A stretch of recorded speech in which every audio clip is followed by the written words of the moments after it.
Hello, and welcome to another episode of the M42 Adventures podcast. I am your host, Rick Trimmer, and today we have a gentleman that I've only known for a few weeks now, maybe a month or so, but I'm really excited about this one. All my conversations with him have been, man, he's just a good, solid person, and I just really enjoy talking to him. So his name is Kipp Sorensen. He's actually the co-host of the Order of Man podcast with Ryan Mickler.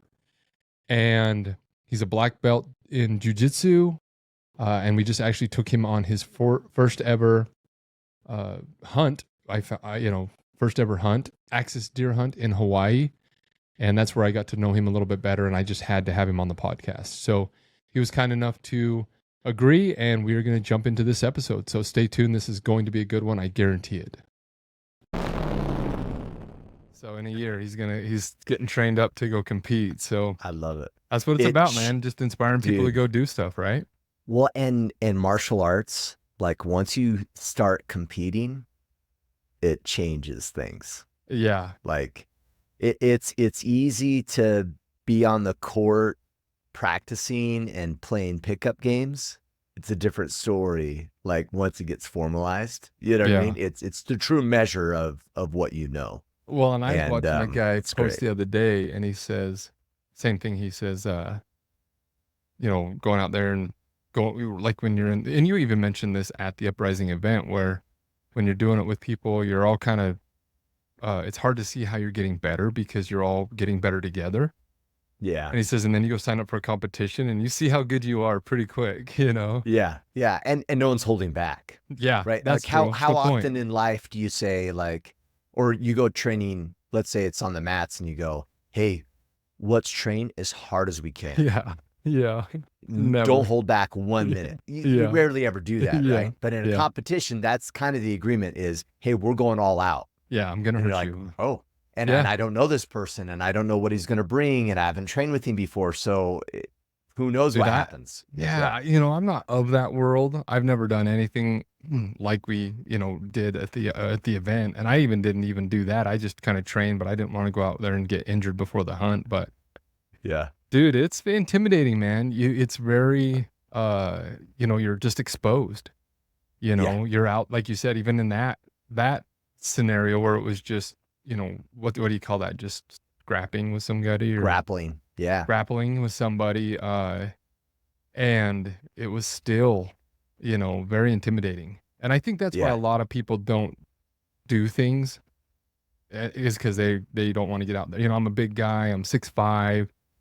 I know they're going to put me with the biggest guy in the room, which I would have been. Ricky stepped in luckily, and, totally. But he was a giant of a man and that's who I'm going to get paired with. And then you get your butt kicked, and it's like, dude, so it's very intimidating. And I think that's why a lot of people don't jump into a lot of things. And we'll discuss this more, with you and bow hunting.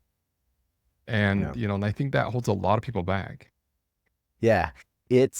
I've had this thought for years and maybe for those listening, we can all self-evaluate and see if we show up this way. But look at your day and how often the driving factor of trying to look good and the avoidance of looking bad drives what you do. Absolutely. It's everything. Always. It's how we dress. It's why you get triggered during traffic because you don't want to look like a fool. It's our ego. I mean, it is a driving factor everywhere. And to your point, people don't do jiu-jitsu because the dropout rate of people that do jiu-jitsu, it's insane. Like and those that stick with it long enough to actually get a black belt it's like the world population. It's a very small fraction of the world. And the reason why is you can't fake it. So you're confronted. You have to accept the idea that all these people I'm training with can kick my ass and there's nothing I can do about it. Yeah. Yeah, that's hard. That's hard for me. And that's a pill. Most people don't want to accept that. And so they get in and their ego gets crushed and they're like, yeah, no, I'd rather walk around, act tough, pretend I'm tough, and live in this false sense of confidence than to be fully exposed and go, I know nothing. I love that. I love that. That's a very good way to look at it, 'cause that defines me to a T, you know, where, like you said, if I go when I went there and we're wrestling, I'm wrestling, I was sparring with Ricky, Yeah. and I'm like, I should be able to whoop him, you know? He's never done it. I've never done it. He's done a little bit, but we were pretty close. And he'd get me, you know, and in the things you were teaching us, he'd get me, you know, whatever, ready to tap. And I thought, this is frustrating. You know, I Yeah. should be better than him because I'm bigger than him. And Yeah. in jiu-jitsu, that's the quickest thing I learned. Yeah. You know, and Ryan, we talk a lot about this, you know, just out and about. And he's obviously, what's he, a purple belt? He's a blue belt. Blue belt. Yeah. Yeah. And you're a black belt. So for people listening, right, you're black, right? You got a black belt. And so we talk about this a lot, you know, and I says, man, if you got in a fight, you know, what would you do? And he says, man, I avoid it if I can. You know, first and foremost, I just avoid it because you don't know. First of all, you don't know if they have a weapon, which is obvious. Yeah. You know, that's obviously what could happen. But he says, even if it's one-on-one, he says, Rick, you could jump in the ring with somebody that's, you know, 125 pounds, half your weight, and they would destroy you. And there was Trevor there.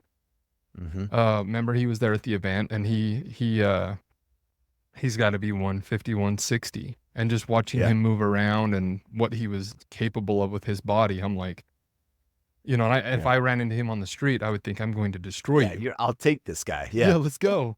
And he would have just, you know, destroyed me. And so Ryan just says, man, with jiu-jitsu out there in the world now and a lot of people taking it, it's a very different world.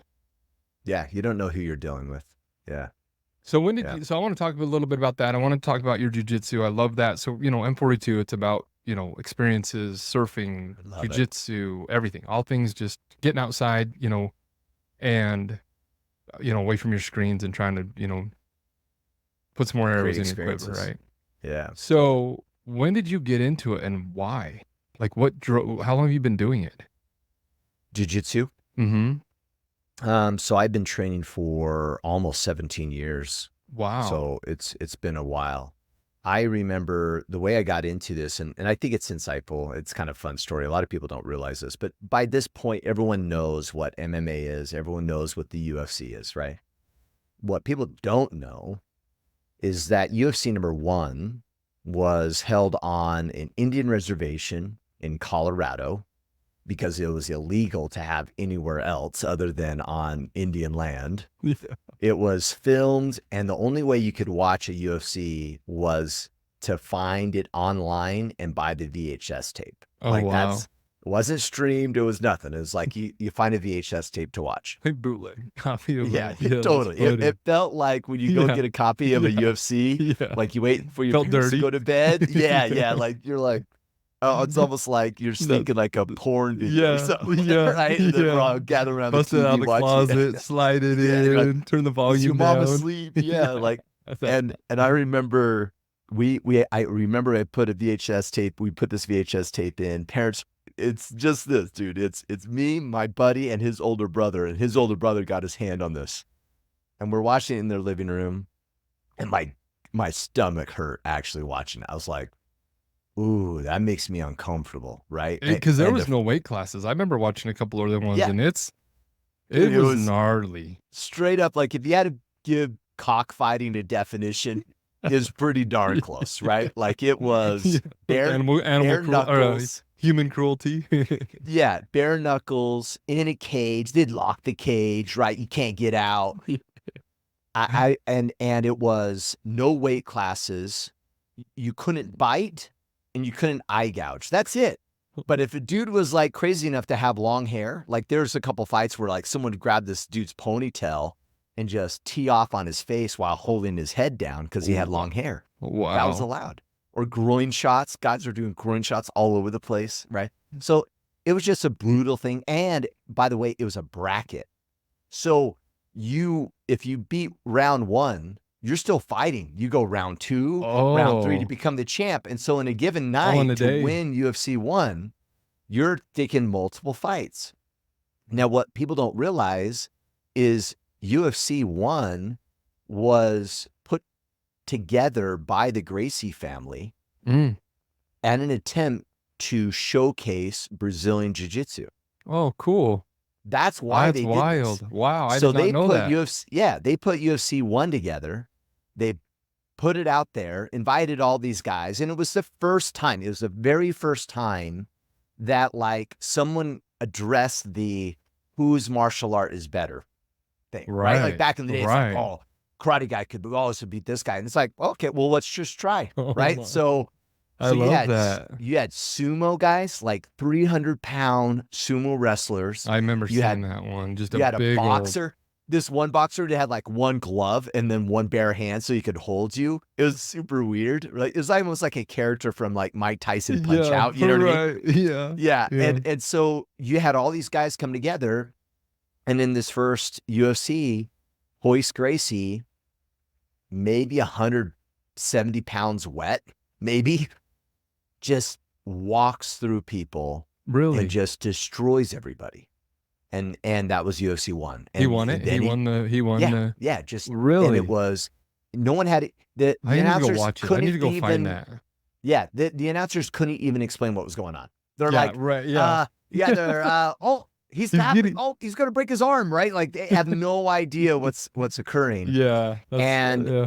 And he just walked through everybody. And It'd be that like was the me. first. It'd be like me doing it now. Like he's Yeah. on his back. Something's happening. He looks like he's in oh. pain. Oh, he Yeah. tapped. I don't know what happened, but Yeah, 'cause- he wins. Yeah. Yeah, it's like what? yeah. Yeah, so It is. I kept and- saying at that event, it's like magic.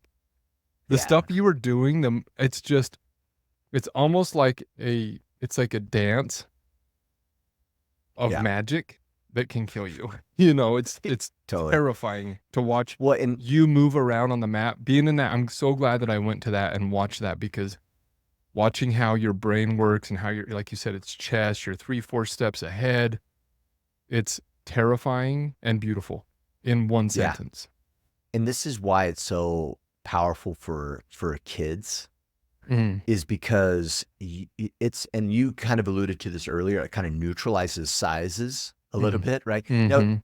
I'm not the individual that's like jiu-jitsu superior to all things. No, right? When our skill sets are closer, does size and strength matter? Absolutely. You're a Mhm. fool to think otherwise. Mhm. But where skill set is drastic, it kind of neutralizes some size and strength, right? Or Mhm. at least you can, right? If applied correctly. And so anyhow, I saw that first UFC and I was just like, oh my gosh, what is this thing? And then you would love the story for me to say, and I started doing jiu-jitsu and I've done it ever since high school. And I'm like, Right, nope, I right. didn't. I went with some guys. We like met it in some gym with a bunch of weird sweaty guys. And I was thinking, oh, I'm going to punch people. And I get there and they're just grappling. And I'm like, now I want to punch people. Like, this is not fighting. And I was like, oh, it's kind of cool, but not my thing. And then I remember I came back, I moved back to Utah from Phoenix, and my buddy at the time had kept training ever since high school. And at this time, he's probably like a purple belt, maybe a high level blue. And he was like, Kipp, you got to just train, man. And I'm like, you know what? Okay, fine. I'll train with you. And here's the part I want to share that really matters. I wanted to start training because I wanted the badge of it. Mm. I wanted to say I did Brazilian Jiu-Jitsu, right? Because, well, that's cool, Yeah, right? absolutely. And it's Mhm. tough. Yeah. And that was a hard justification once I started getting my ass kicked. Right. I was like, man, look cool and get my ass kicked? I don't know if looking cool is worth it. Right? Right. Like, right. yeah, like this is a hard balance. Or happening. I don't know if it's happening, I'm Totally. I don't feel too and, cool. Yeah. And I eventually stuck with it long enough to get past and realize the benefit. And the biggest benefit was that I immediately got was the power of humility and the power of addressing one's thoughts and feelings. Because what happens is a lot of people have never had hands on them. They've never had another adult really try to control them. Mm. And when you do, you kind of panic. Like You do. I you did. get new guys that get smashed and they're like, their heart rate skyrockets and they're like, I can't move. And they're like they almost think they're Fight or flight. You just kind of flight. claustrophobic Yeah. or something's wrong, right? Oh, yeah. And your body's in fight and flight. You're like, I don't know what's happening. I'm gonna get hurt, and and you have to address it. And that's the benefit of jiu-jitsu, is like you get to a point where like you're okay with it. Hmm. And it's funny because my wife's like, oh, I don't want to train because I don't want to get smashed. And I'm like, neither do I. Right. We're on the same page. We Right. both don't Right. like it. I still Right. don't like it. The difference is I've learned to sit with it and I just love be that. present and listen to my body, like have these and all other emotions show up. Like the minute, like, let me give you a quick synopsis and I'll stop talking because No, I could love talk it. about jiu-jitsu I all love day. it. I want to But- talk about it. So I go to a gym, let's say, and my perception is, because trust me, there's a pecking order. We do this. We're comparing ourselves like, am I better than him? Is he, like, where am I at? Right. It's a form Like all of men do. measurement. And am I progressing? Right. And I might go to a gym and my perception of this particular teammate of mine might be that I'm better than him. Now, I'm not going to say it. I'm not an arrogant asshole, but deep down, I'm kind of seeing where I sit. I go train with him and he catches me. That confronts me, right? I'm like, whoa, wait a second. I think I'm better than him. He just caught me in a choke. I don't just sit with that, right? We slap hands and we go for round two. And what's my immediate emotional thoughts going into round two? I'm gonna F you up. I'm getting aggressive now. It's right. Yeah, I'm gloves getting off. aggressive. It is payback. And so now I'm dealing with this You're struggle emotional. of anger, and my ego got checked, and this is I shouldn't have, even self-confidence is maybe getting disrupted, and he matches my energy, and I'm dealing with anger, fear, self-doubt, overconfidence, all in this moment That you can't see. You just see the that- physical. and you're confronted with it. And how often do we get the reps to confront those emotions? Never. Never. We're reaction. Most humans are reactionary, right? I have a meeting with my boss and he rubs me wrong, and all of a sudden I'm like reacting. I'm all pissed off. That happens once every month, and that's my reps. Versus I go to the mat and I experience that emotion and all these other emotions on a regular basis. And they're heightened because my body doesn't know that I'm not going to die. My body is thinking he is going to kill you. My heart rate is up. Every ounce of my body is focused on survival. So I'm dealing with an emotional state that most people have never dealt with unless they've had Absolutely. some traumatic scenario. And we create the traumatic scenario and make it normal. Yeah, 4 times a And week. go, Yeah. awesome. Yeah. Yeah, That's let's what feel you learn. really uncomfortable. Yeah, I love that. Yeah, one of my favorite quotes, one of the most popular quotes of all time is, right, Mike Tyson, everybody has a plan until they get punched in the face. Yeah. And that's exactly what you're saying. I've never really thought about that. I mean, I know what I felt when I was at your class. And everything you're describing is exactly what I went through, all those stages, and your ego, and then it's like, whoa, I'm not, I should be able to take Ricky, and he's kind of throwing me Yeah. around a little bit, and and then like you said, and I think you kept saying this, there was, try not to get too much in your head, try not to, like Ryan always tells me, like, move on. Yeah. Like if this happened, you have to get it under control and get ahead of it, or else you're kind of behind the 8 ball, and then that guy's just going to keep messing with you until you tap, so Yeah. it is what I learned is it is so applicable to life that I never thought that. I just thought, you go in there, a bunch of sweaty guys wrestling around trying to get better at fighting. And then after that one time, I've only done it once, and it was for an hour and a half, something like that, Yeah. a couple hours maybe. And I left and was like, wow, there's a world there that is so deep and more to it than I ever thought. Totally. And so when I hear What- you as a black belt, it's like, wow, I've already judged you knowing that you have discipline, you have, staying power, your mental fortitude, your physical ability, it's like, man, you go to one jiu-jitsu class or event and you hear somebody's, high up in the belts, even Ryan with blue, it's like, Yeah. wow, It's no those slouch. people are impressive. I don't even need to see them fight, but I just know that it's kind of like when you see somebody that's fit.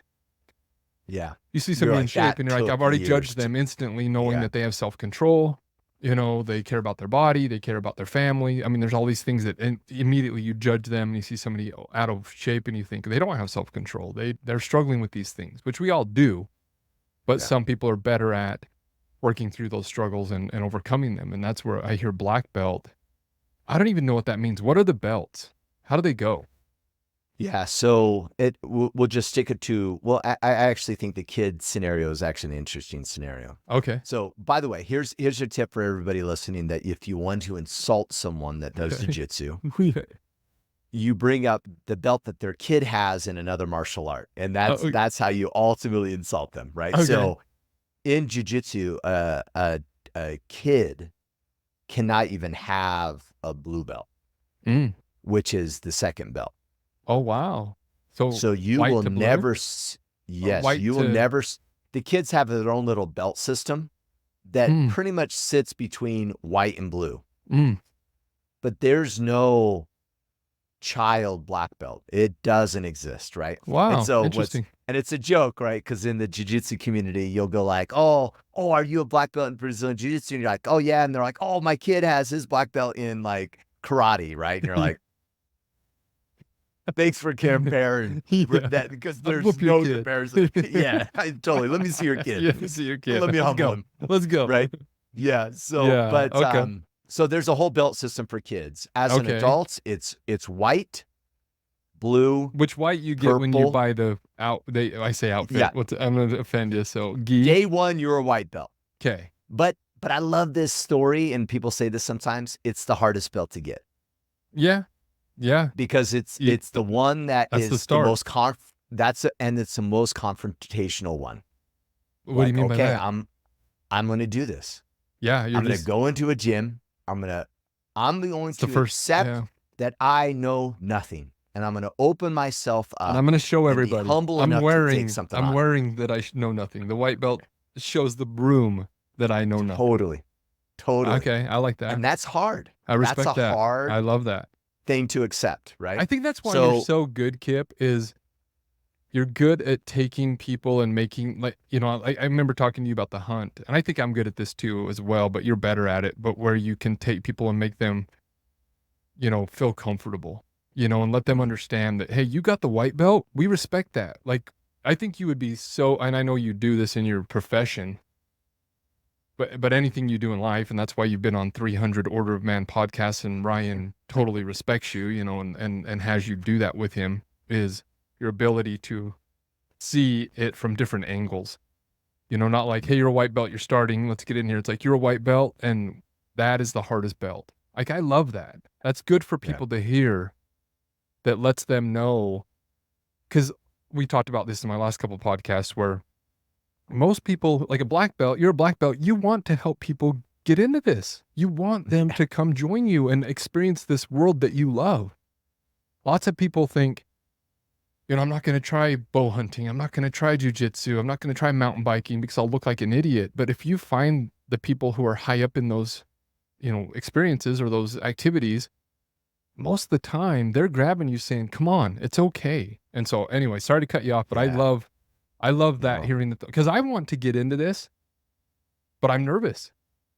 Yeah. I'm nervous of walking in with a white belt looking like an idiot, but it helps me with my own mind of thinking, maybe they're looking at me saying, good for him. We all started at white belts. We all got our ass kicked.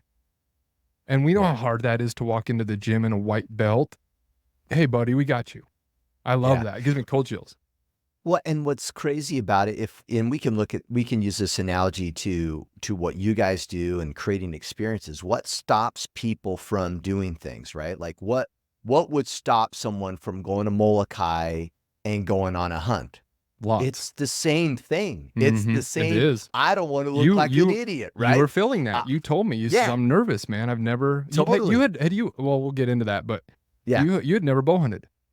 You went and got the bow like a week before you went. A week before. Yeah. So we'll get into that because that is why you're on this podcast and the reason. But I love the jiu-jitsu. So okay, so white belt, hardest to get, then then blue, okay, purple, brown, and black. Hmm. That's it. There's only 5 of them. And I think the average length to get to a black belt nowadays is like 12 years to get a black belt. Wow. So I was it took thinking me 12 15. months. Oh no. It is. This is. This is a long process. Okay. So every belt represents years. Yeah. Yeah. Wow. For the most part. Yeah. Wow. It is a long process. I love that it's that way. Yeah. And this is where, like, when you watch a UFC fight sometimes, they'll be like, oh, this guy's a solid purple. What martial art do they celebrate a lower belt? Yeah. They don't do that very often. But you go, oh, he's a good purple belt? Yeah. It's like, oh, that's good. Awesome. He's good. Yeah, he's awesome. Yeah. It's like, yeah. Same with a black, right? Yeah. We're celebrating the purple. Right. So wow. It's because it's a long process for sure. Wow. So anybody black belt is a decade plus in training and grinding. Wow. That even makes me respect you more, Kipp. Yeah. I did this cool video, or at least I paid for a videographer when I got my black belt. Mm-hmm. And it's super cool. I'll send it to you. Cool. Yeah, but at the beginning of the video, I gave him statistics to break down how many people start jiu-jitsu, the percentage of them that quit, that never get their blue, and then the percentage of that group that actually goes on to get their black. I love that. I'm such a statistician. I love that. Small number. That's cool. And it's because of that. I mean, 12 years. Seriously, I could have. Dude, I had no idea. How many degrees could I have gotten? Yeah. Like, who knows what, right? Yeah, like, you'd be a brain surgeon. How many ribs would have not gotten broken? Yeah. You'd be an astronaut or something. Yeah, that's crazy, man. That's wild. Don't say that, man. I wanted to be an astronaut. Damn it. Yeah, you blew it. You should have chosen more wisely. Yeah. But you could kick an astronaut's ass. Yeah, that's true. That's awesome, man. So, okay, so one thing I want to just talk about real quick is how do you level up in belts? Who decides? Yeah. Every school's a little bit different. There's not like a rigid process. Okay. But most schools that are good schools, and this is some of the craziness about jiu-jitsu, by the way.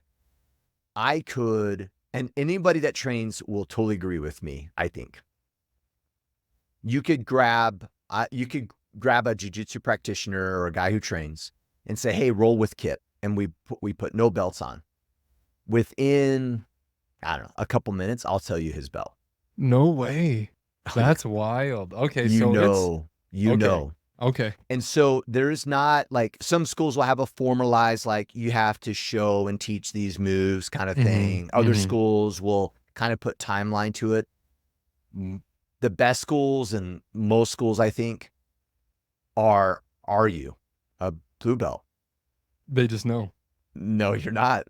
So you're not getting a blue belt. That's it. Wow. Like, that's I've been training forever. Doesn't matter. Case in point. I like that. I was a white belt for, I don't know, 2 years, which is kind of long for a white belt, but I was inconsistent with my training, which is a whole other story. Mm-hmm. Blue, I was a blue belt for 6 years. That's crazy. 6 years crazy. I was a blue belt. And it's do you ask somebody, or does your school kind of say, hey man, you're getting better, it's time to get you a belt? Or do you go in and say, hey, a little bit of both? No, a little bit, like in the early days, you're fighting it, right? You're going, man, I've been training for 6 years. I can't imagine. Bullshit. They're sandbagging me, right? Yeah, like, you're kind of like, where's my belt, right? Yeah, and sure. So you're checking your ego against what you think versus trusting your professor and whether he believes you're ready. Right. And there's a dance around what it means to be at what belt.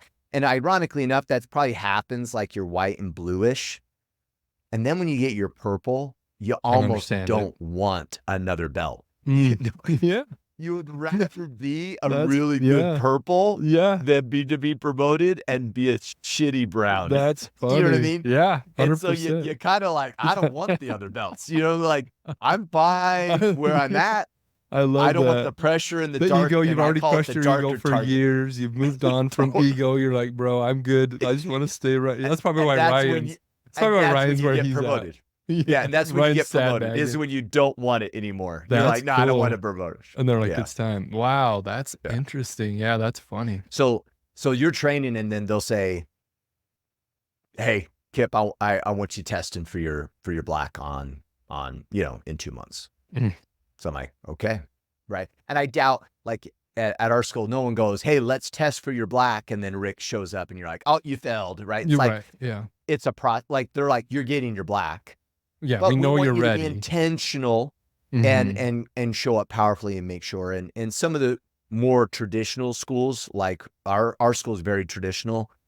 The belt tests, if that is, it's more of a formality. Yeah. But the belt tests are focused on the self-defense aspect of jiu-jitsu that we don't do as often. And so the belt test is, you haven't lost sight, right, that this is a self-defense martial art, and you've gotten into the sport of it too much. Oh, right? I like that. Because- I really didn't think about that. I've just thought of it more as a tool to win a fight.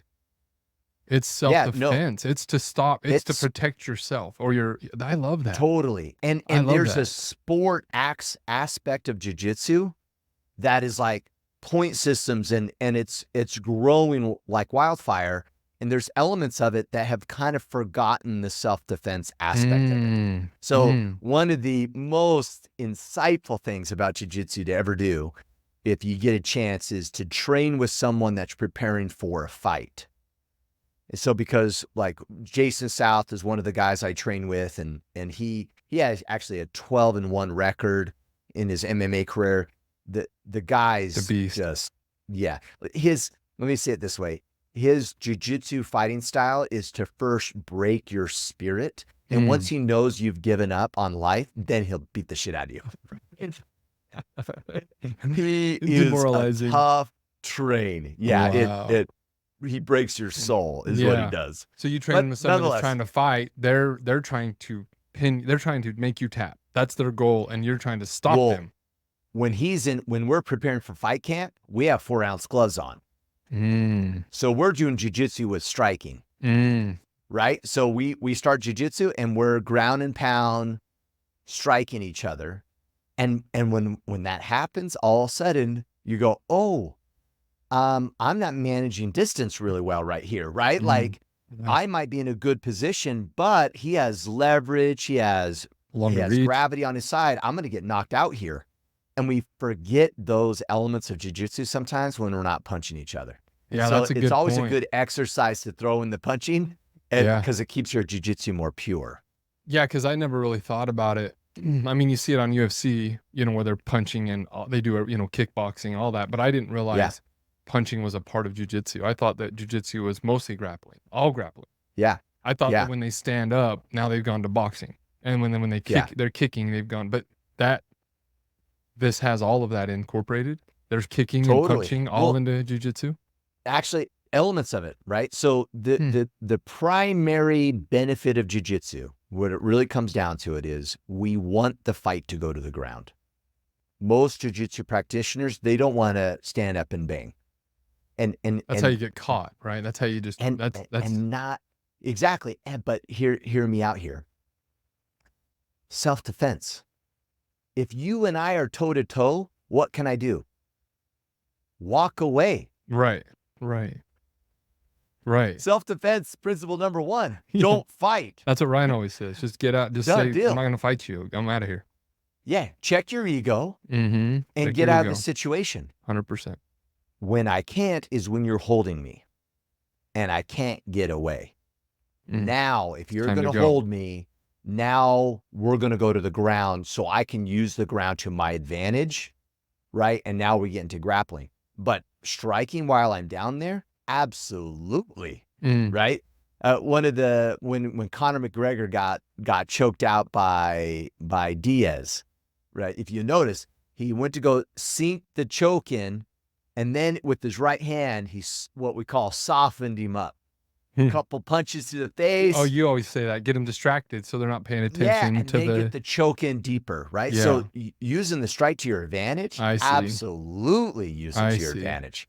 Yeah, and that was one thing that was one thing that really scared me when we were up here in St. George, Utah, at that camp was how you would say you're trying to do this, you're trying to choke them out, but they're going to be defending that. So instead of just letting them see, bring this arm over here and let them look at this arm and, hit them with that a couple times or, and I'm like, you're tricking them. You're trying to trick them. That's where it gets scary because you're in a fight and you've never done this. You're going to where they're making you look if they're good and you're walking into their trap. And it's like, ooh, that's spooky. Often analogy that they'll use is, your fish out of water or you're the shark in water. Yeah. Right. Yeah, and you bring them deep into the water and then you just do whatever you want with them. Yeah. Yeah. And that's, it's funny because, so I've never actually I don't think I've ever gotten in a fight. I'm, 6'5", 250 pounds.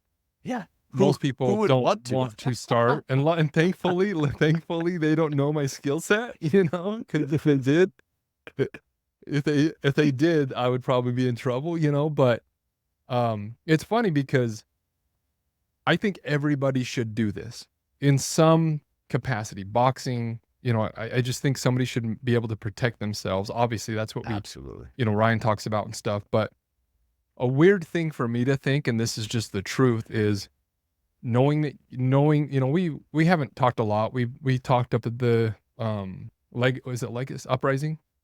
Uprising, yeah. Uprising event with Order Man a month ago. You got invited out to Molokai. You came out to Molokai for a week, and that's where we got to know each other a little better. But knowing that you're a black belt and going to that class at the Uprising event and seeing what that means and what that, just seeing beginners that are terrifying. I can't imagine you at your full force, and then we're in Hawaii walking around in town and stuff. And it's weird because I felt like kind of like I don't want to belittle a woman or something, because I know there's some bad women out there, but I felt like I'm glad Kipp's here, because if shit goes down, he's a badass. And that's a weird thing to feel, because I'm this big giant man that should be all these stereotypes of, protect, provide, preside. And I want to be that. So knowing what you're capable of and seeing you lead by example makes me want to feel that security. I want my wife and my kids to feel that security, like daddy's here. And if shit hits the fan, his body is a weapon. And that's just the truth. That's how I felt around you. Ryan, I'm like, Ryan could probably buy me a few seconds of running head start, with his blue belt. Let him deal with them as I fell out and hop in the truck. I'm sure he'll probably, get his butt kicked eventually, but he can buy me some time. No, I'm kidding.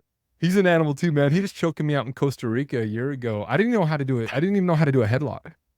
Yeah. And he's teaching me, and he's teaching my kids, and I'm like, what are you guys doing? He's like, I'm teaching them how to do the whatever the headlock is. And I'm like, I've never done that. How do you do it? And so he's choking me out in a hot tub in Costa Rica, and I'm like blacking out, and I'm like, dude, that's terrifying. Like, I didn't know that was that easy. I mean, he just, it's on the sides, like you said. Blood flow in seconds. You actually choked him out at the event. You thought accidentally I choked him out. We weren't even training, and I just put it on. You showed him what? You says this is how you would choke somebody out. You just kind of squeeze right here real easy, and then he's like almost tips over, and you're like, what are you doing, bro? And he's like, what? And you're like, you're faking it. And he's like, where am I? It was so funny. But that's how quick it is, that's how quick and scary it is. And so I that's one thing that I've noticed about me just being around these high caliber men, which you are, is it makes you want to be better. And that's what I tell everybody, come to these experiences, come to Order Man events, come to M42 events. It's not necessarily about killing a deer with your bow or, hanging out at a cabin up in, doing PT, which I hated, up in Pine Valley. I'd never done PT before. You knew that. I'm like, what's a what's a plank? High jump or something. Yeah. I'd never done a plank. Like, what is that? You hold your body? I'm like, I think my Why wife's would I done do this in that? yoga. I think I've seen it.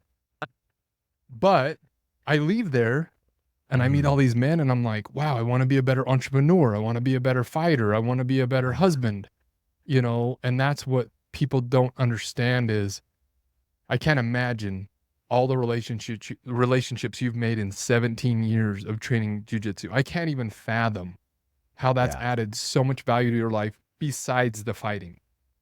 totally. Totally.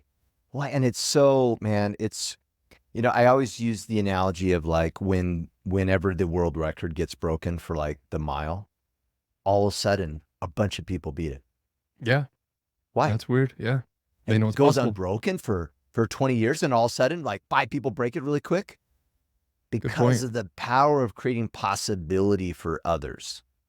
Yeah, And the that's a good only point. way I create possibility for you is to live in it, to Yeah. show you, to model what's possible.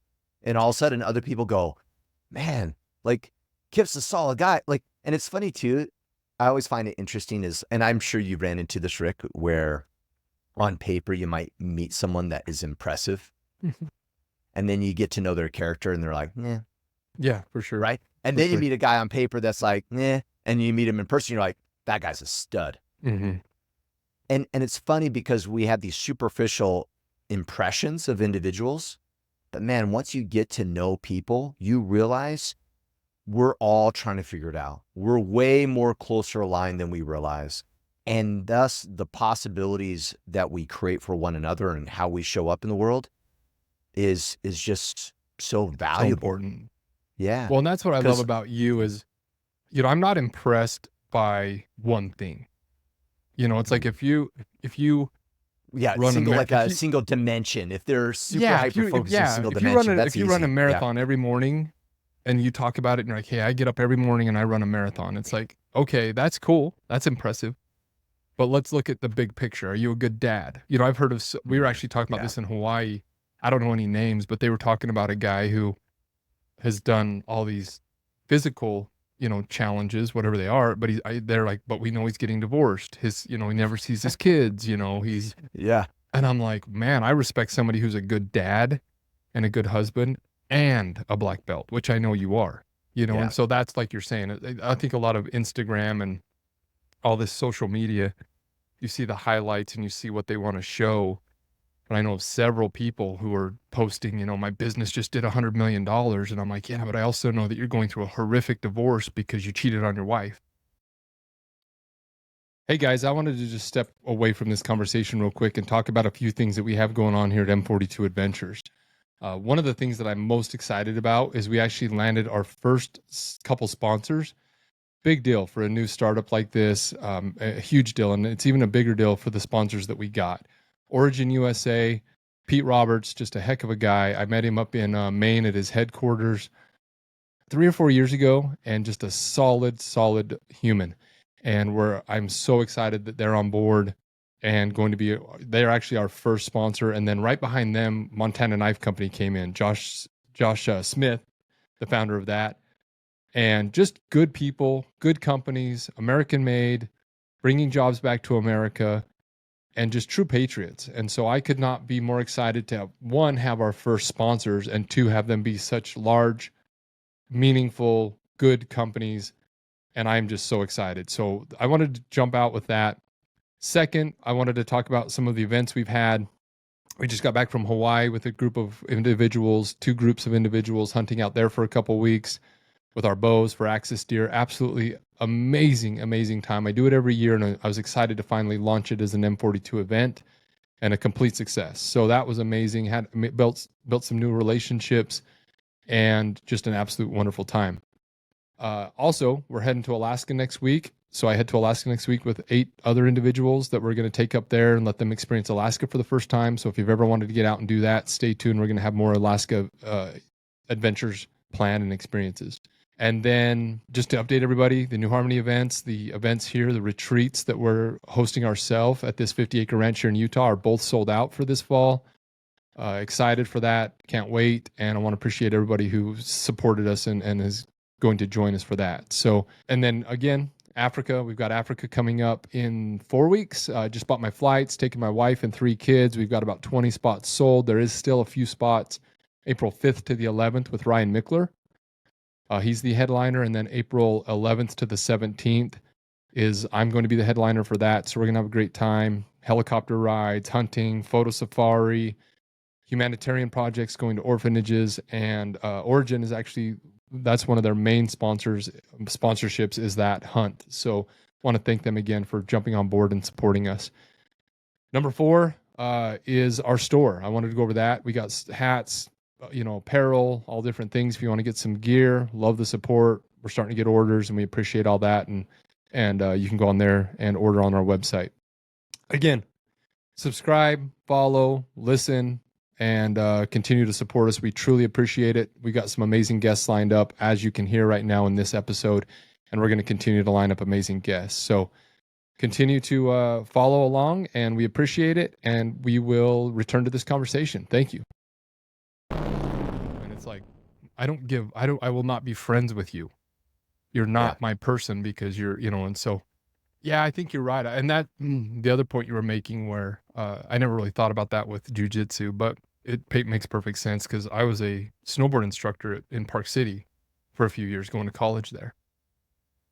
And I remember people coming up all the time that would snowboard with me when I was doing it every single day. And they'd say, this is my comfort zone. And I'm like, oh, okay, well, let's go outside of it a little bit. Let's go over here to a black diamond or a double black diamond, whatever, I remember standing on the top of cliffs with buddies, and there's a little chute and whatever. And they're like, what are we doing? I'm like, we're going to go down this. And they're like, you can't, it's impossible. And I'm like, no, you can. Look, there's the line, you just got to watch for this, watch for that. And they're like, dude, you can't. And I drop in and I shoot down and get to the bottom. I'm like, whoa. And then they're like you said, they saw that it's possible. And I stood on that cliff with friends of mine and I'm like, dude, this isn't possible. And they're like, no, it is. Here's where you go. And they go and I'm like, oh, shoot, it is. Yeah. And so like you said, that's why I think these relationships and that's why you are the sum of the 5 people you hang out with. If you have 5 people going backwards, you're going to go backwards naturally. Your conversations are going to be less. They're going to, your investments are going to be less. And, and that's why why that makes sense is if you hang out with 5 people that are, good in whatever it is, a good husband, this guy may be, not as rich, but he's got a very good marriage. And this guy may not be be married, but he's, really good at,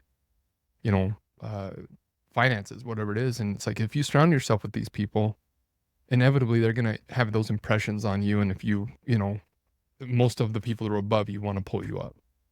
Yeah, totally. I totally agree. Right. Like you use the analogy of like, guys that are, let me say it this way, people that are on the path of trying to be the best version of themselves, not for ego's sake, right? But for those they serve. Absolutely. They are excited to be asked questions. They're excited to help the other person on the escalator figure it out because that's why they're there. Yeah. 100%. And never is it a case of like, I'll leave you alone. I don't want to help you. It's like, no, they might have a bad day, all these but guys overall they're going to be there ready to go. And, you actually posted something, I think it's probably a week ago. I just glimpsed at it. It was a story and you said, I'm feeling lonely. Is that right? Was that post where you said, yeah. And that affected me. That affected me because, you seem like you have it all together. Like life's perfect. Your wife's beautiful. She's a loving mother. You got beautiful kids. You got a lake house you're building. You're successful in business, entrepreneur, it's like you're a black belt. But I love that. I think I think that's why those posts get the most traction and the most views, because those are the ones where, I get that a lot too, where people are like, you're traveling the world, you're, all these things. It's like, your life's perfect. And it's like, no. I deal with the same problems you have. I get a flat tire. I fight with my wife. I yell at my kids. Everything. Like it's human. It's human. Yeah. And so I think that's one thing that I really value about you is you're leading from the front, but then you're also okay. You have checked your ego enough and your pride enough to say, sometimes I'm not in the front. Sometimes I'm in the middle, or I feel like I'm in the back. Yeah, that really affected me because I thought, man, you just got home from Hawaii. You got all these relationships and I don't know you real well. But I just thought, Yeah, we all get lonely. I do, and I thought, Totally. good. I'm glad he's real, because that's going to touch the right person at the right time to say it's okay to feel this emotion. It's okay to be depressed. I tell my kids all the time, I hope you're happy, but you're not always going to be. You're going to Right. have bad days. You're going to have struggles. You're going to lose your grandpa. I lost my grandpa for months. They're like, the sky's blue. And I'm like, is it? It doesn't look blue to me. All I think about is my grandpa's not here anymore. Yeah. It's like, but it's okay. I think it's how you deal with these emotions. And I think that's, like you said, with jujitsu, you get good with yourself to say, I'm down. I feel lonely. I'm not in a good headspace right now. I gotta go work out, or I need to give it a couple days, or I need to, be lonely for a couple days and appreciate being lonely. I have a buddy who actually goes camping every year for like 4 or 5 nights just to feel lonely. Yeah. And I'm like, why? And he's like, because he's like, get up there, and the first couple nights it's fun, and he does like 7 days. It's Woody, my buddy, and it's like 6 or 7 days, a long time to be alone and not doesn't take a phone. And I says, man, why are you doing that? And he says, because when I come back, I hug my mom, I hug my dad, I squeeze my kids. And he says it makes that makes me appreciate them for the rest of the year. And I'm like, wow, that's interesting. I love that Yeah. thought. He wants to feel that. Yeah. Well, and we need to normalize. I think there's power in normalizing things. I mean, look at the human condition, right? Is we spend our entire life trying to have a life of comfort and ease. That's it. Like, it's at the center of what we do. Oh, I'm gonna make a lot of money. Why? So I can have the flexibility, not have to work as much. I'm gonna do this so I don't have to do this. Like, everything's surrounded around this idea of making things easier, but it's in direct contrast with the principle that growth is through challenge and difficulty. Mm. Well, that doesn't make sense. Yeah. Yeah. It's the equivalent of going, oh man, I'm going to go to the gym. And then you go there and you're like, oh no, I don't want to lift weights. I'm just here to get bigger. You're like, guess what, buddy? It's not going to work, right? Got to suffer. You got to have the reps. There's no growth in anything other than the challenge. And we live in a society that goes, oh, you know what? Marriage is hard. Wrong person. Go back to the drive-thru, get another spouse. Oh, you know what? I have anxiety. I feel lonely, Rick. Give me a pill. Pop a pill. Shouldn't feel that way. Yep. It's like, do you want to grow? Yeah. Or do you want to stay stagnant? Because on the backside of challenge and difficulty is the only location where growth is. And I think we've demonized things, if they're difficult, that they shouldn't be. And I think it's detrimental to people. I know it was detrimental to me in my marriage. I shared this story on the podcast actually this week, but I remember I was pretty young. I never saw my parents fight much. And so I had this, I didn't have a good model of, like, in a marriage, how you deal with conflict, because there's never conflict. It was like, if there was conflict, it was just stonewall people and you just avoid each other, right? Like, yeah. It's kind of the, the strategy within the family that I was raised in, right? Is just my wife's parents the same way. Yeah, She'd never just check seen out. them. Yeah. 100%. Yeah. So anyhow, I remember my first fight with my wife, and I was like, and I'm not exaggerating. I was like, oh, I married the wrong person. Wow. I went directly to, I made a mistake in marriage because we're fighting. And I remember calling my brother, and I'm like, Dustin, dude, we're fighting. She's psycho. She threw a glass at me. Like, this woman's nuts, right? Like, what did I do, right? And he just started laughing. He was just laughing his head off. And I was like, what the hell? Like, what? Yeah. And he's like, what kind of marriage, Kipp? Wake up, dude. This shit's hard. Yeah. But it's worth it. Yep. So get over beating it up that it shouldn't be this way or whatever. You need to accept the fact it's going to be hard. And now what are you going to do about it? Right? But it's when we have this expectation of, like, oh, I shouldn't have to deal with the difficult child. Oh, I shouldn't have to have conflict with, I shouldn't. Says who? Absolutely.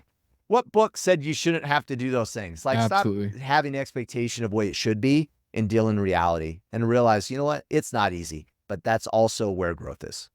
And you're 100% right. When I lost everything in the recession, everybody always asked me, you know, I actually didn't ask me anything. My first asked me anything yesterday, comes out tomorrow. And one of the questions was, you know, what's your biggest, it's right here. What was your biggest failure? What's your biggest success? And I says, my biggest failure was in the recession when I lost everything.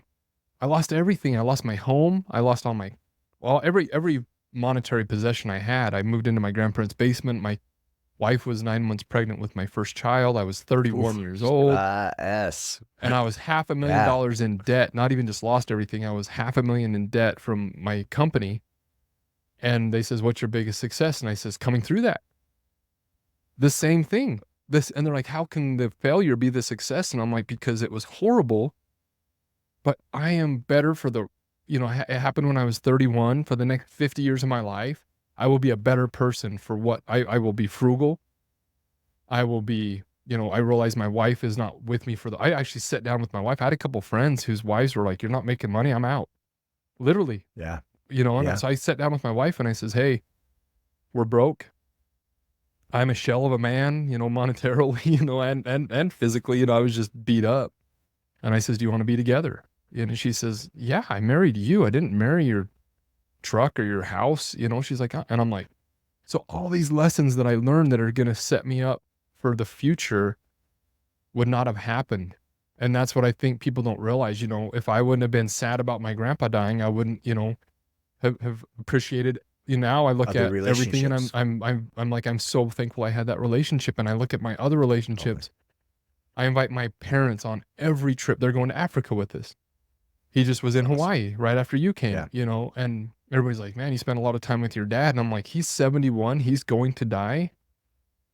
And statistically, he always says, I've got 7 summers. It's a big joke with us, but I says, I'm going to not waste that because of lessons I learned from Roy. And, and so I love that, the people listening, they need to realize, set your expectations on reality and then embrace the struggle. I think you're right. We have, even my kids, they'll, like my one boy, we signed him up for tennis.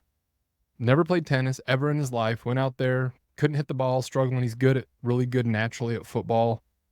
And he came on, he's like, I don't want to play this sport. And I'm like, what? And he says, I'm not good at it. And I'm like, what makes you think you're going to be good at it? Like, what reality are you living in that you should not be good at it? And that's where I think, like you said, 17 years of jiu-jitsu.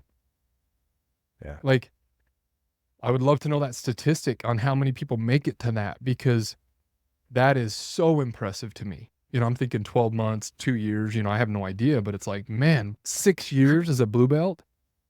It's like, I can see why people would throw in the towel, And so I love people who stick with things and embrace the struggle. That's kind of the entrepreneurial mindset, which I know you have.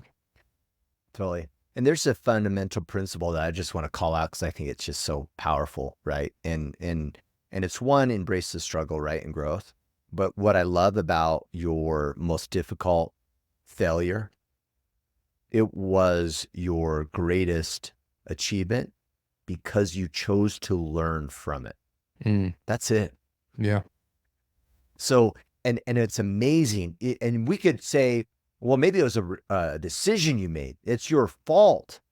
You know how you make a mistake and make it almost that you're happy that you made the mistake?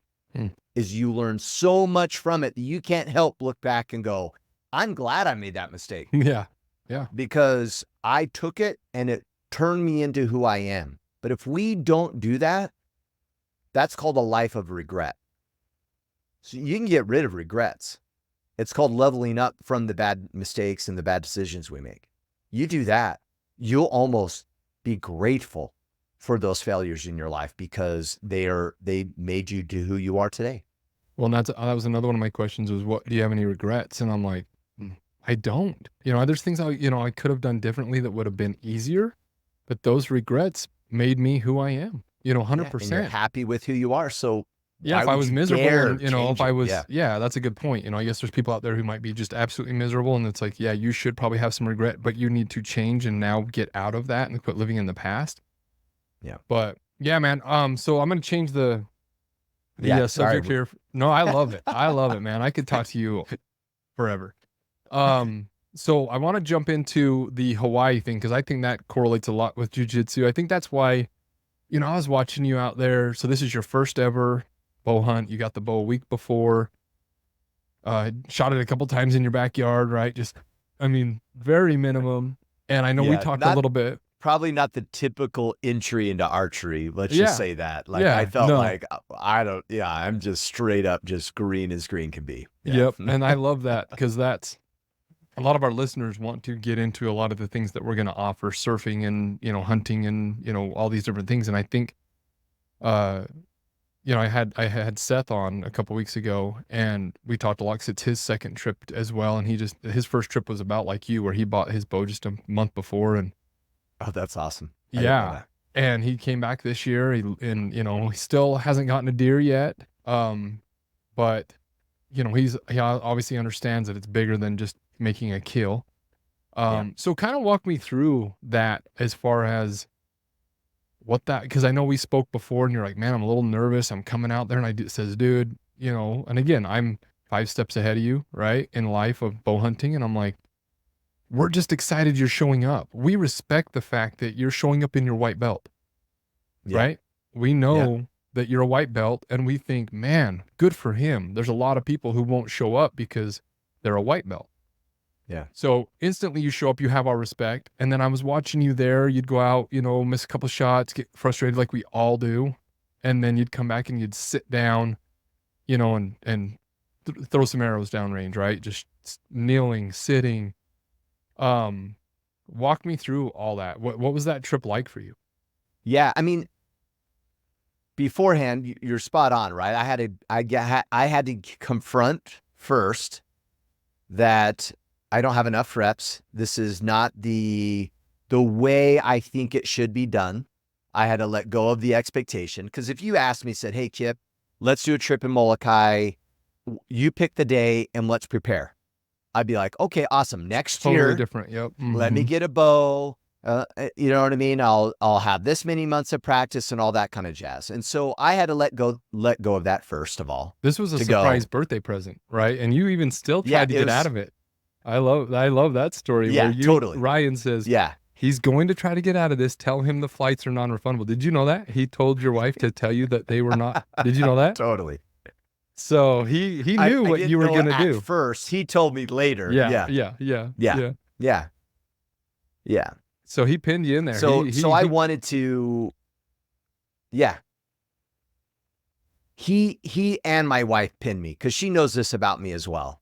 That she has to actually just like go and just, this is what we're going to do. And Kipp's going to have to deal with it and catch up. Right.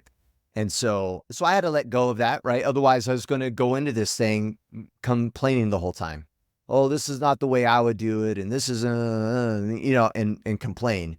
And so once I was like, hey, I'm going to go, my first thought was prioritize and execute and deal in reality. And the reality was I have 1 week. I have this bow. I have 1 week. How do I make the best of it? Because let's be honest, I care, right? Like I also don't want to throw my hands up and go, well, you know, there's no way I'm going to ever get a deer, so it's hopeless, but I'll just show up. I still want to show up powerfully and go, what can I do to ensure the best success possible in the time that I have? And that was, in the commitment I had was, I'm going to shoot, you know, 15 arrows every single day. 15 arrows every single day. So I'd work and I'd come home and I'd like walk outside and, you know, shoot 15 arrows. Right. And that was my minimum. I ended up always shooting more because I was like, oh man, this is really fun. Right. So I'd waste more time, not waste time, but I'd practice a little bit more. But I had 20 yards in my backyard is all. And I just shot arrows. And then I think the other part that was like really important to me, what you said made me feel like 100% better. You're like, more or less, you said it in a nonchalant way of like, hey, Kipp, the success rate of this is super low anyway. So, dude, the probability of you coming out, we're all killing deer and you're going to kill a bunch too, is very low. It is. So it's difficult. Just with a bow, those things are so difficult. You saw, they're just wily. Yeah. There's a lot of them. Dude, they're you all get, over I mean, the how many place. shots did you get? Real shots, I think I had probably 6 good shots that if I were a better hunter, I may have gotten 6 those good shots, 15 shots. And that, I mean, you can't go on a bow hunt anywhere that I've ever done and get that many opportunities. And so, but that's it. You saw, I shot the same, I had 5 or 6 good shots, 10 or 15, hard shots, and I killed 3 deer, and I've been doing this my whole life, so yeah. they're difficult, man, but you get a lot of opportunity, but that's where you said the growth happens. Yeah. Well, and there's power in letting go of the expectation and accepting that I know nothing. It's actually quite refreshing. I love that. So refreshing that I've actually even, I've thought about it. I haven't acted on it, but I've thought about like taking boxing, not because I'm really interested in boxing, just because I want to just be open and not know anything, to have a clean slate of just let me soak in knowledge. And I'm going to let go of trying to look good. I'm going to let go of being concerned of judgment and anything else. And I'm just going to like absorb, be me, knowledge. And see what happens. And it's really refreshing if you can get to that point. And that's how I felt on that hunt, is I felt like I'm not trying to impress Rec. I'm not trying to impress anybody. Guys, tell me anything and everything possible. I will take it. My ego's not going to be damaged whatsoever, because I'm coming into this thing accepting the idea that like I know nothing, and it's refreshing to be in that state. And I love that you wanted to learn. A lot of people, they come in and they either expect to be good right off, or they get frustrated. And I love that that we're neither of those. I'm sure you got a little, it's like the frustration a little bit. I didn't see it, honestly. No. You handle it very well, but I love that you came in, after the first day, and you're like, this happened. I was sitting down, and I didn't realize I couldn't draw my bow sitting down. It's, it was an awkward angle. And you're like, I'm going to go sit down and shoot the target. And you went out there and sat on your butt and sat on your knees, and, I told you, I says, a lot of people who go shoot targets, they stand there in their backyard and just shoot it. And it's like, go shoot behind a tree, or, duck down and shoot on an angle. Cause you've seen the shots you get. Those deer come in, they don't know where they're coming in. They're just walking through. Your lane may be right here. That's perfect. But they come in from behind you through a tree, and you got to, thread it through my dad shot his big buck through a, like a softball size hole in his blind, that he just says, he says, I was 90% sure I wasn't going to make it. You saw Ryan, he shot his blind. He killed it. Yeah. He killed his blind. Yeah, he killed it, nailed it. Big old arrow with a Luminoc, That's the funniest story, because he pulls back and he says, oh, you're dead. And he says, I let go.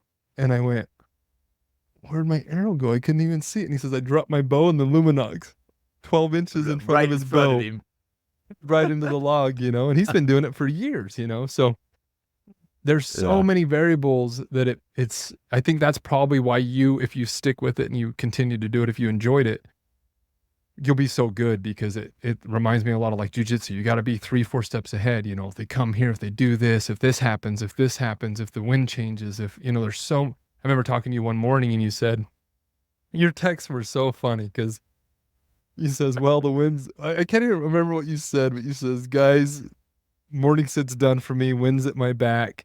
I'm just going to enjoy it. Yeah. And I says, move, all right. I says, get up and move, Move. I'm like, oh, okay. Well, because like part of me is like, should I not spook up? Like, no, you're spooking them already. Absolutely. Yeah, you can't ruin it. You're dead. Yeah. Move now. Yeah. And I'm like, okay, I'm going. But I love that. I love that, because that's just real. That's things that we take for granted. But yeah, you're like, dude, the wind's blowing right over the water. My point's pointless. So I'm just gonna chill here and watch. Enjoy life. I think is something to that effect. Yeah. And it says, don't do that. Get up and move downwind, and get in a better spot. And you ended up. That reminds me. Go ahead. Yeah, that reminds me of another time it was really funny as I said something to the extent of like, oh, I saw this. And you're like, shoot them. You're like, which translation was, you're overthinking it. Yeah. Go. Yeah. Right? Like take action. Yeah. Stop. I remember that. You said something like, I've seen 4 or 5 come in. I can't remember. And we're like, me and Ryan were both like, why are you looking at them? Shoot them, do it, go. But that's what I love about going with new people. And I'm sure you get this, in your, jiu-jitsu and everything you do, where it makes it fun. It makes it exciting to see somebody picking up something you love and watching them grow and watching them, take it on. And you're like, it's kind of like your kids, it's like my boys, they start doing stuff that I like. And it's like, wow, this is exciting. This is cool. And I love to see that, and I love to see we're very, very picky on who we bring.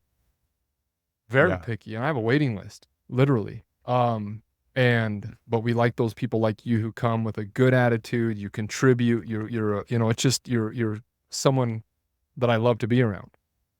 And so you ended up getting a kill, right? So walk me through that. How did that pan out? Yeah. I actually didn't hear the story.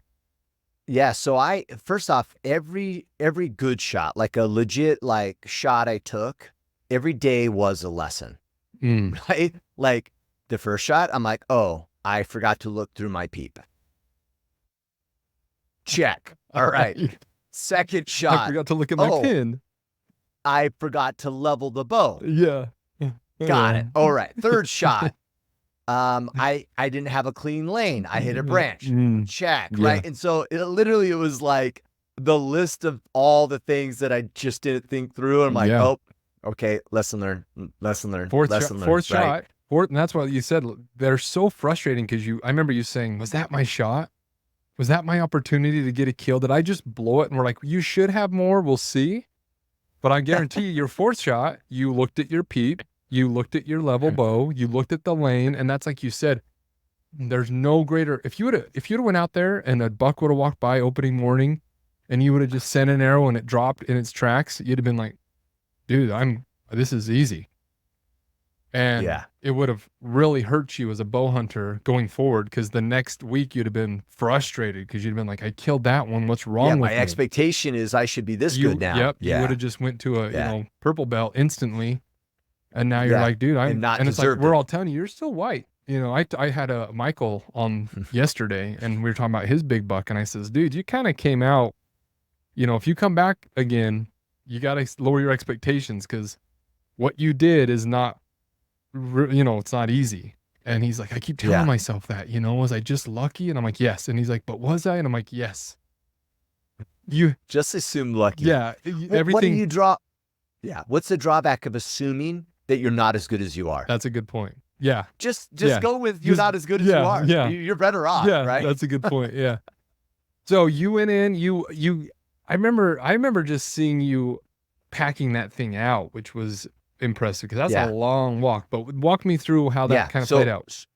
Yeah. So I went for that on that ridge. The water trough, right? I went out water trough. No way out there close, right? So we're roughly 2 miles, a little less than 2 miles away. Mm-hmm.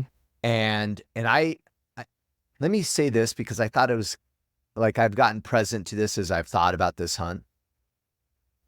Every shot I was a little bit like, I wasn't fully committed to the kill. Yeah. I know that sounds weird, but there's a little bit of like, I'm going to pull back and we'll see what happens. Yeah. Not that you didn't want to make the kill. It wasn't your conscience saying, I don't want to kill this animal. It was, I don't know I don't know if I'm ready to, I don't know if I'm worthy of this. Is that a good? Yeah. I felt that way before.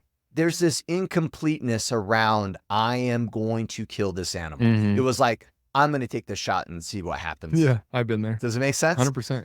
And so anyhow, I this particular day, I just kind of felt like the day before I had a great shot that I didn't same place capitalize on. Oh, I found your arrow, actually. I found one of your arrows after you left. Up by that. Yeah, I was in the by the bush right trough to the area. left of the trough. It Yeah. was in that bush and it Oh, was glowing. I that couldn't, I actually tried to get it and I couldn't even get it and I dude, could it's see it. thick in there. Yeah. Yeah. That arrow's staying there Yeah. forever.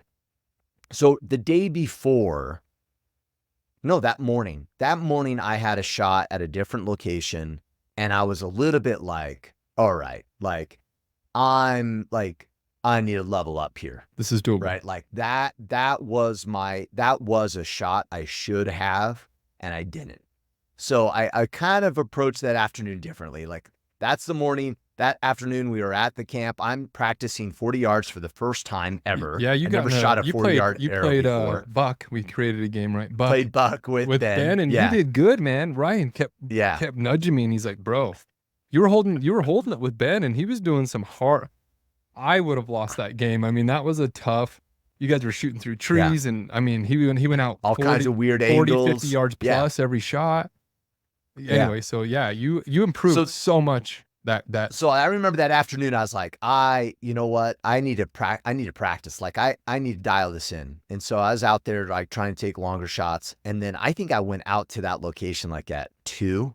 Yeah, which is way earlier than normal because I'm kind of dialing in, right? I'm like, I'm getting. I love it. Like I'm gonna make this happen, and so I went out there way earlier than normal. There were already deer in the area. Really? And so I'm like crouched down, trying to get to a location without spooking them out of the place. You know what I mean? And so I'm like hands and knees, trying not to disrupt them. And I ended up spooking them enough that they left. They weren't barking at me, but they just weren't sure. So they bailed out on me. And more or less, I was like, all the things that I kind of took shortcuts on, I didn't take shortcuts on. Like in the past, I probably would have sat in my little tripod chair because it's more comfortable. And I'm like, no, it's too high.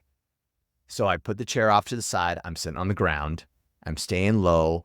And then I started doing all the things that I didn't do all the other times, right? I'm like, okay, where are my lanes? Okay, got that from shot number 2. Right. Okay, level. Okay, how do I draw under cover?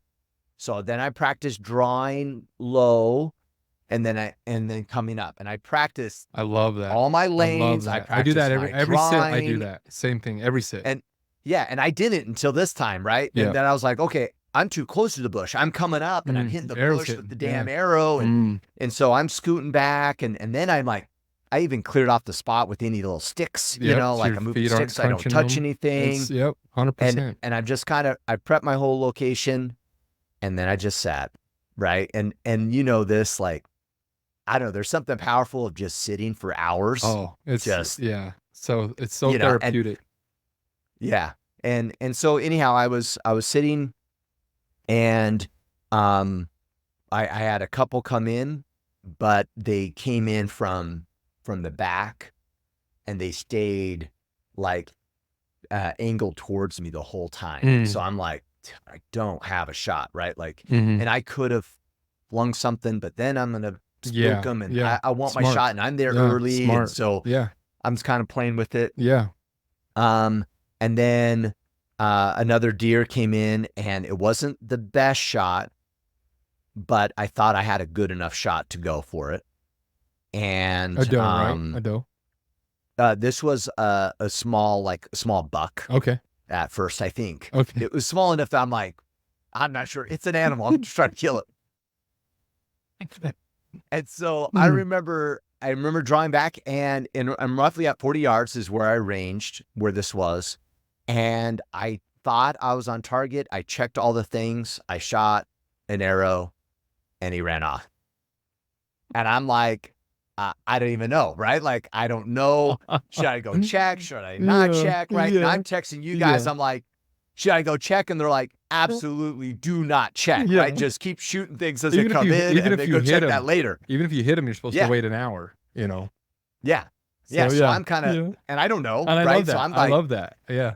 And here's the funny part. Part of me was like, oh, I got it. Yeah. Right. So I started being content with my hunt right then, that like, I'm good to go. Right. So I'm sitting. And the anxiety of me, like, did I not? Like, because that changes how I show up. If I didn't, shit, I'm thinking this way more serious, right? That's If awesome. I got something, hey, I'm good to go, right? And so I had this like little battle, and then I'm like, I got to check. And so I just like, I'm going to go check. And so I go check. And I didn't go looking around. I just went where he was, and I saw nothing. Saw no blood, and found my arrow. And I'm like, I missed him. Yeah. He jumped my string, something. Right. I don't know. And so then I was like, all right, doubling down now, right? Like, I'm like, okay, dial it back in, get ready. And then I had that doe came in from the perfect How much angle. later was it? You got in there at 2. How long was it till that? Was it getting dark? No. Oh, no. I had, that first shot was like at 4. Okay. And then this doe came in around like 5, 6. See, that's why you should go. That's why it's good to go early, because we usually start going out at 4, and I don't get to the stand till, the sit till 5. So that just shows you that you getting out there early. You got a shot at 4, and then luckily, if you'd have walked in at 4:30, that you would have blown it up. You'd had to wait another hour for things to settle down. So I think that's I'm going to start doing that. Yeah. And so I was sitting there, and this doe came in, super sketchy as all out. Alone? Right? Like, and it's funny too, because like Michael was talking about that spot like the day before, and they're all wandering around kissing each other, and I'm slapping them on the butt. Like, this is an easy hunt, hundreds of deer. And I'm hundreds. like, I come in and they're like, take a step, and they're like sketchy. And I'm like, dude, they're so paranoid. It's like, there's no way nothing's holding still in here. Right. Like I waited for this doe for a while for her to not move, to be honest with you. I'm like, she's like sketching left, came back a little bit. Like, I was like, dude. I would have loved to have a camera on you, watching you just like the. Damn it. Yeah, just waiting. Yeah. It's good you're patient. And so 40 yards out, she held still long enough. And I practiced drawing under concealment, so I knew I could draw without her knowing. And so I waited, and I was like, okay, she's getting close to a lane where I've been like ready for it. Angles look almost going to look good. So I drew back, and of course your guys' coaching, right? Is like, sometimes you're going to draw back and you're going to hold that thing for a while, right? And that's exactly what happened. I drew back, and I'm like, come on, right? Because I couldn't come up to aim because I'd be exposed. So I'm like crouched over, drawing back, just waiting. And then she put her head down and stopped looking, right? And I was just like up. And then I remember that thought of, I'm gonna take her life. Wow. Like, this is happening. I'm not. Maybe we'll see. Like, it was like, no, I'm clear with this. I'm content with this. Gonna happen. Like, I'm gonna let this arrow go. Yeah. Wow. And she still, and I don't think I was off. I felt really good about the shot, but I still think she jumped my string when I released, and she backed up. And instead of like getting lung and heart area, I ended up getting her in the neck.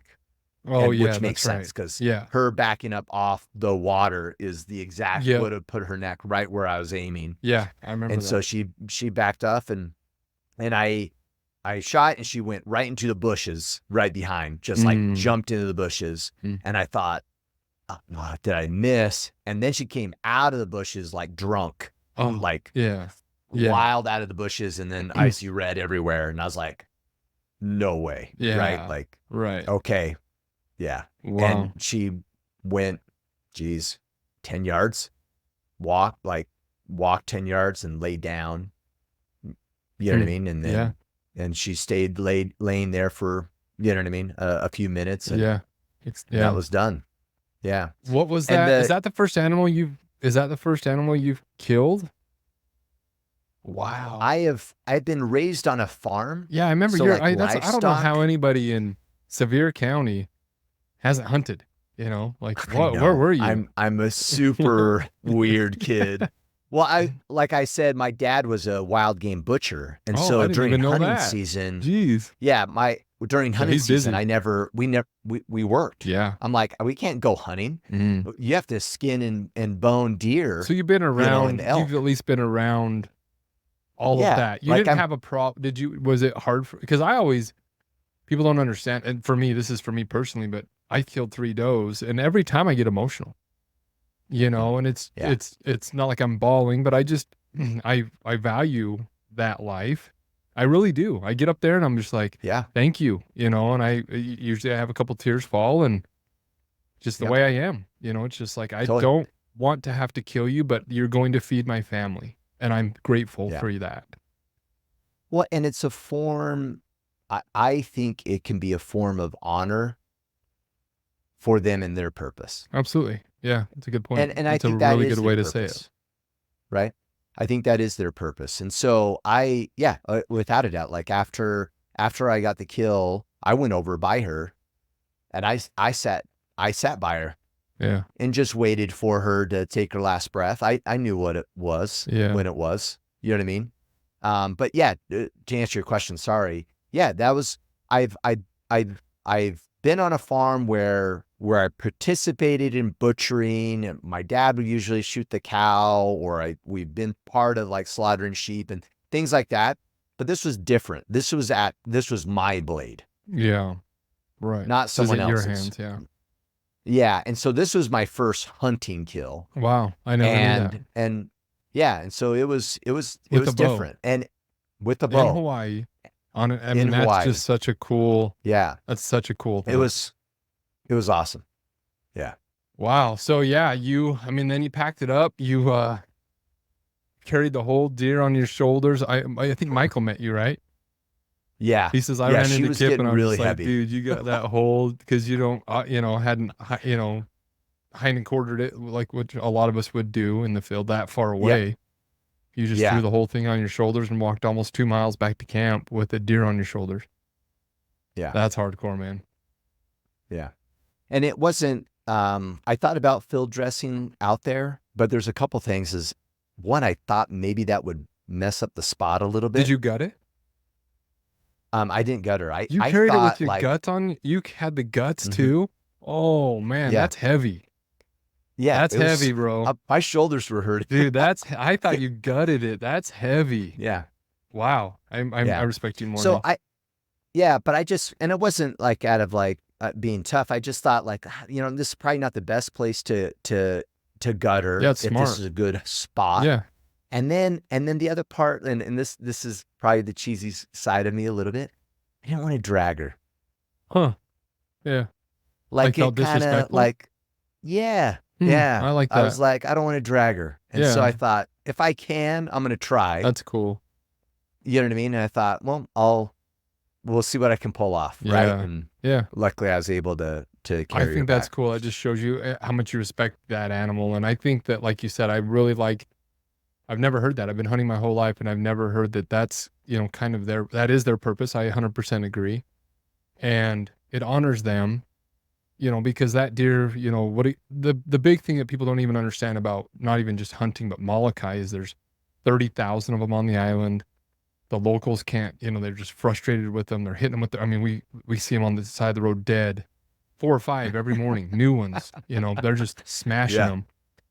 And so they're a pest. They're an absolute pest for those people. And so to take that animal that could die on the bumper of a car, because there's no predators, they're either going to die from Yeah. starvation or a vehicle, and to bring them home, we've eaten it. So I've been home like 2 weeks now.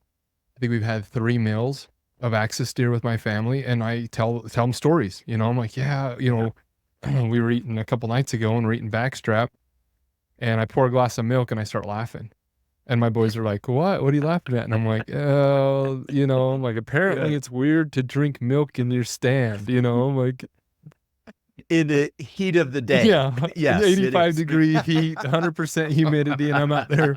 Milk was a bad choice, but you guys are all drinking I drink milk and water. That's all I ever drink. I don't drink anything else. And so, yeah, it does get warm and it's a little harder to choke down. But anyway, I'm just there at the table and giggling, and my boys are like, "What's up, Dad?" And I'm like, saw the milk, it reminded me of a memory, and I'm like, "Isn't this cool that we're eating this animal that Daddy killed on a little speck of land out in the middle of the Pacific Ocean, and now we're eating her."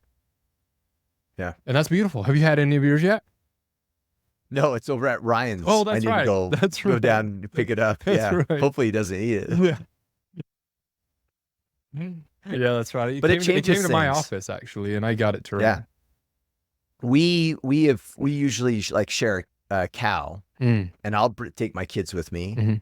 Mhm. When my dad passed away a couple years ago, but we've done it a couple times with him where we'd butcher the cow together, and I'd take my kids down and we'd butcher the cow. That's a job. Even that, like my kids' perception of that meat It's is different. different. And it should It's be. special. I love that. It should be. It's not. I always tell like, people, most people think this is that cow. pulling around Yeah. to the second window is where beef comes from, and it's like, like you said, I love that you said, my blade, my hand took that life. And I know people don't understand that, and they think you're a bad person. A lot of people think that that's inhumane and wrong. But then again, most of those people also eat meat. So they're just having somebody else Yeah. do the dirty work for them. But when you, Yeah, they just outsource that. they just so they're outsource it. They disconnected from outsource it. the discomfort. And like you said, there's not, it's like there's nothing more. Every time, like you said, your kids sit down and have that hamburger, it's different because that's from grandpa's place, or that's with my dad, and that's to me is honoring that animal that, could just go out there. One, with wild animals, they go out there and get torn apart by wolves or bears, and it's a pretty gnarly death, and that's all good too. Yeah. I'm good with that. That's the food chain. But yeah, man, I didn't realize this was your first kill. I just don't know. Maybe I did, but I don't remember thinking that. So Yeah, it was crazy. are you gonna come next year? What are you thinking? Are you gonna try to come next year? Yeah, I would love to. You said this earlier, but I think the biggest takeaway from that hunt was the reps that I got. Mhm. Dude, it was awesome. It's amazing. Right? You get to Because you shoot. know, and You I get to know. shoot 1 buck, and 6 does is your tag limit for 7 days. Yeah. I shot 3 does. And the experience of just shooting that often, right, is like, Unbelievable. because I would have gotten a tag for a mule deer in Utah, maybe had a shot. Maybe not. Maybe not. And then wait 3 years to get a tag again. Oh, get a shot. All right, that's 1 shot I get out of 3 years of hunting. Mm-hmm. Dude, I got that in day 1. Yep. Yeah. It was morning sit. Yeah, so Morning yeah, sit day so 1. it was awesome experience to get reps. It was really valuable. And I we brought home, I think we brought home like 7 120 quart coolers. Not even just the small coolers, the biggest coolers Amazon sells of meat. And so yeah, man, I'm glad you came out. I'm glad you said yes. I'm glad it worked out the way it did. I know Eric You're glad I got manipulated by my wife and Ryan and lied to. Yeah, me too. I am too. That's great. Eric, Eric with Hush, or Hush, and I don't know what one they call it, but Hush, Eric with Hush, Eric Chester was supposed to come in your place, and he ended up having a scheduling conflict. And so thanks, Eric. Yeah, and that's how I got invited. 4 years ago, I got invited by somebody that just couldn't make it, and I jumped in on it last minute, 1 week before. I had to go find my bow that I hadn't shot in 10 years, and jumped in on it. I think there's a big lesson in here on say yes if you can, figure it out. You'll never regret it. That's the thing I think people don't understand is you could have got out of it. Maybe you could have figured out a way to, get out of it. And thankfully people knew that a little bit about you and got you to come, but you'll never, you're never going to regret that trip. No, absolutely not. So that's that's my philosophy is say yes, try to go camping. I just saw you went camping with your kids. I love that, and that's what's beautiful about our young kids is that's what they want. They just want time with their dad. They don't care if it's in a big mansion, big cabin up in the woods. They're happy in a tent, by a campfire, and it's never going to be a good time. It's never going to be a good time. Yeah. Well, it's never going to be a good time for me. I joke around. It's like the eighth day of the week is what I call Sunday. Yeah. Right. Yeah. It's the day that never shows up. Yeah. Like Yeah, I I love that. somehow think like this week is an exception. Oh, this is a bad season. Maybe next season. Well, it's ironic. It's been 20 years. Those seasons pretty much seem the same. Absolutely. So absolutely. I love it's that. never going to be a convenient time. Well, and I have I need to do a better job. I have so many people that say next year, you know, especially with what we're doing now. You know, we're selling Africa hunts, we're selling experiences here in Utah. We're going to start selling Hawaii here, you know, in the next month or so. We're going to start selling Costa Rica surf trip. Awesome. Lots of people are next year. And I'm like, I hope M42 is in business. You know, it's a startup. You never know. Yeah. Two, hopefully all the things align for your health and all the things that can go wrong, you know, but if you can do it now, why not? You know, and that's what I encourage people. And so I love that about you. I love that you came. I appreciate your friendship and thank you for taking your time today to sit down. And I think this is going to help a lot of people, man. I really do. Yeah, it's been great, man. Thank you. Is there any way people reach you or anything that you want to add, or should I just throw that on the notes? The gram. Yeah. Okay. Yeah. Just my Instagram handle's the primary way to get a hold of me. Just Kipp Sorensen. Is that what it is? Yeah. Okay. Yeah. If you guys are, you know, listening, go to order, man. You do that every week or every week. Yeah. So there's 3 episodes that we do each week. Tuesdays is our kind of like interview show, right? I think you were on the interview show like a few weeks back. Yeah, I've been on it a couple times. And then we do an Ask Me Anything where we just field questions from our community and just address anything and everything that comes up. I stole that. We do that every Wednesday. Yeah. And then Ryan does his Friday field notes on Fridays. Awesome. So yeah, Order Man podcast. If you want to hear more of Kipp, he's a solid person. Follow him on Instagram. I appreciate everything, Kipp. Have a great day, man. And if you get down here to get that meat, hit me up. And if I'm around, let me know. Go check out your deck. Yeah. If you're lucky, bro. Maybe only a few people get to see my deck, you know. So yeah, that's awesome. Yeah. Stay in touch. If you get down here, I head to Alaska next Friday. I'll be gone for a couple weeks, but if it's, you know, awesome. When I'm here, I'd love to grab lunch or something. Yep. Okay, so that was the episode with Kipp Sorensen. I've been looking forward to that one for the last 10 days or so since I left Hawaii with him. Just an absolute amazing person. As you heard, all the insights and just the way he looks at life and the way I love his insights. Great conversation. One of the best I've had so far. I really appreciate his time. As you heard, you know, black belt in jiu-jitsu, just a beast of a man. But also, you know, very loving father, husband, and just well-balanced, just a good person. I'm very grateful for his friendship. And I hopefully you got a lot of information out of that. You know, I did. I love that he talked about the white belt being the hardest to get because that's you starting. And that really meant a lot to me, and it really influenced me because I've thought about getting into jiu-jitsu and, you know, I'm nervous. And so I like the fact that he just has a good way of looking at things. And so great episode. I appreciate you, Kipp. Thank you, brother. I'm excited to, you know, do more adventures with you down the road. I'm excited to have you in Hawaii next year, and stay tuned. So that's a wrap for this episode of M42 Adventures podcast. Like, share, follow, all those things that we all have to say, right? But we do appreciate it. We notice everybody who likes, follows, shares. We do sincerely appreciate it. We're obviously a startup. We're a few months old, and it does mean a lot to us. So stay tuned. We got some very big things happening. And I'm on to the next one. So have a great weekend and talk to you soon. Bye.